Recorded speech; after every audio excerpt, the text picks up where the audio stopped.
नमस्कार मंडळी, छाया home kitchen या यूट्यूब चॅनलवरती तुमचे सर्वांचे मनपूर्वक स्वागत आहे। आज आपण उपवासासाठी स्पेशल असा राजगिऱ्याचा शिरा बनवणार आहोत। एकदम पौष्टिक अशी रेसिपी आहे आणि उपवासासाठी एकदम उत्तम असे पर्याय आहे। तर चला मग आपण राजगिऱ्याचा शिरा बनवूयात। त्यासाठी लागणार आहे आपल्याला राजगिऱ्याचे पीठ। येथे राजगिरा आणून मी घरी मिक्सरमध्ये राजगिऱ्याचे पीठ बारीक करून घेतलेले आहे। तर घरी दळले तर ते छानपैकी रवाळ असे तयार होते आणि त्यामुळे शिरा हा खूप छान तयार होतो। विकत पण याचे पीठ मिळते, पण ते खूप बारीक असते, त्यामुळे आपल्याला तो शिरा थोडा चिकट होण्याची शक्यता असते। म्हणून आपण राजगिऱ्याचे घरीच मिक्सरमध्ये पीठ रवाळ असे दळून घेणार आहोत।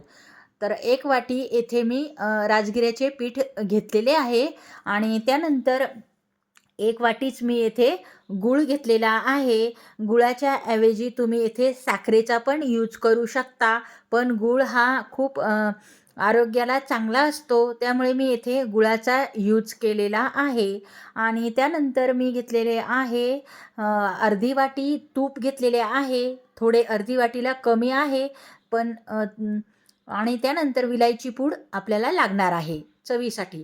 तर प्रथमतः आपण पाणी गरम करून घेणार आहोत शिऱ्यासाठी। तर शिऱ्याला नेहमी पाणी गरमच यूज करावा, त्यामुळे शिरा हा छानपैकी मऊसूद असा होतो आणि मोकळा मोकळा असा होतो। त्यामुळे आपण पाणी प्रथम गरम करून घेणार आहोत। तर पाणी छानपैकी तापले गेले आहे आणि पाणी मी उतरून घेणार आहे आणि ते छानपैकी झाकून ठेवणार आहे, म्हणजे तोपर्यंत पाणी गरम राहते। आणि त्यानंतर आपण गॅसवरती कढई ठेवणार आहोत आणि कढईमध्ये आपण जे तूप घेतले होते ते घालणार आहोत। तर तूप येथे मी अगदी थोडे वाटीमध्ये ठेवले आहे आणि बाकीचे भाजण्यासाठी घेतले आहे। आणि येथे मी राजगिऱ्याचे पूर्ण पीठ घातलेले आहे। तूप हे पिठावरती छानपैकी आपल्याला भाजून घ्यायचे आहे। प्रथमतः भाजताना आपल्याला घाई करायची नाही आहे, अगदी पेशन्स ठेवतच आपल्याला हे पीठ भाजून घ्यायचे आहे। मीडियम टू लो गॅस करून आपल्याला हे पीठ छानपैकी खरपूस असे हे भाजून घ्यायचे आहे। तर पाहू शकता राहिलेले तूप पण मी यामध्ये पूर्ण घातलेले आहे आणि छानपैकी आपल्याला हे पीठ खरपूस असे भाजायचे आहे। तर एवढे पीठ भाजायला किमान आपल्याला 10 ते 15 मिनटं लागणार आहे। या हिशोबाने आपल्याला छानपैकी भाजून घ्यायचे आहे। पीठ जर छान भाजले तर शिराही खूप छान असा चवीला होतो आणि मोकळासूद असा होतो, चिवट असा होत नाही। त्यामुळे पीठ भाजताना अगदी खरपूस असा मंद गॅसवरती ठेवूनच आपल्याला पीठ भाजायचे आहे। तर पाहू शकता पिठाचा कलर बदललेला आहे, पीठ छानपैकी भाजले गेलेले आहे।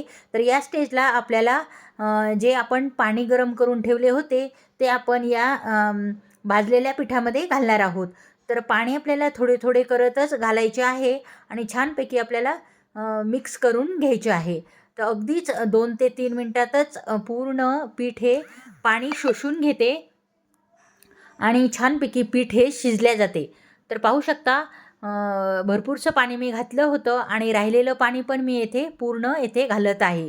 तर आपल्याला पूर्ण मी जेवढे बाउलमध्ये पाणी घेतले होते ते सर्व गरम पाणी मी येथे घातलेले आहे आणि छानपैकी आपल्याला हे हलवून घ्यायचे आहे उलथण्याच्या साहाय्याने। तर पाहू शकता अगदीच 5 मिनटामध्येच हे पाणी आटले आहे आणि पीठ पण छानपैकी शिजले गेले आहे। आणि त्यानंतर आपण घालणार आहोत हा बारीक केलेला गूळ। तर गूळ घातल्यानंतर आपल्याला छानपैकी मिक्स करून घ्यायचे आहे आणि अगदीच 5 ते 10 मिनटं आपल्याला हे उलटपुलट करून घ्यायचे आहे। अगदीच फार इन्स्टंट असा हा आपला उपवासाचा शिरा रेडी होतो। खूप हेल्थी असा हा शिरा आहे। भरपूरसे प्रोटीन, विटॅमिन्स, मिनरल्स आणि कर्बोदके या शिऱ्यामध्ये असतात। आता यामध्ये मी घालत आहे फ्लेवरसाठी विलायची पूड घालत आहे, म्हणजे छानपैकी सुगंध असा या शिऱ्याला येतो। तर उपवासासाठीच नाही तर इतर वेळीही तुम्ही अशा प्रकारचा शिरा खाऊ शकता आणि सर्वांना खाऊ घालू शकता। खूपच मस्त रेसिपी आहे आणि उपवासासाठी तर एकदम मस्त अशी रेसिपी आहे। नवरात्र श्रावण सोमवार, एकादशी, चतुर्थी अनेक अशा उपवासासाठी हा शिरा एकदम मस्त अशी रेसिपी आहे. पाहू शकता आपला शिरा रेडी झालेला आहे आणि कढईला तूप सुटलेले आहे आणि दिसायलाही खूप मस्त असा दिसत आहे. पाहता क्षणीच असे वाटत आहे की खावेसे वाटत आहे.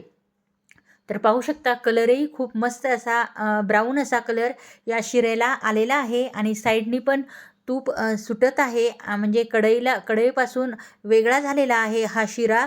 अगदीच पौष्टिक असा हा शिरा आहे. तर तुम्ही उपवासाला नाही तर इतर वेळीही तुम्ही असा शिरा करून खाऊ शकता. टेस्टलाही अप्रतिम असा आहे आणि शरीरासाठी तर खूपच उपयुक्त असा हा शिरा आहे. भरपूरसं कॅल्शियम या शिऱ्यामध्ये असते. त्यामुळे नक्कीच तुम्ही अशा प्रकारचा शिरा करून खाऊ शकता. टेस्टला तर खूपच अप्रतिम अशी रेसिपी आहे. तर तुम्हाला कशी वाटली ही रेसिपी? नक्की तुम्ही ही रेसिपी ट्राय करून बघा आणि तुमचा शिरा कसा झाला आहे हे कमेंट्स बॉक्समध्ये नक्की कमेंट्स करा आणि चॅनलला लाईक आणि सबस्क्राईब करायला विसरू नका. अशाच हेल्दी रेसिपी पाहण्यासाठी छाया होम किचन या यूट्यूब चॅनलला सबस्क्राईब करा. तुमच्या सबस्क्राईब केल्यामुळे मला मोटिवेशन मिळते आणि मी तुमच्यासाठी असेच हेल्दी रेसिपी नक्की घेऊन येत जाईल. चला मग पुन्हा भेटू अशाच एका नवीन रेसिपीमध्ये.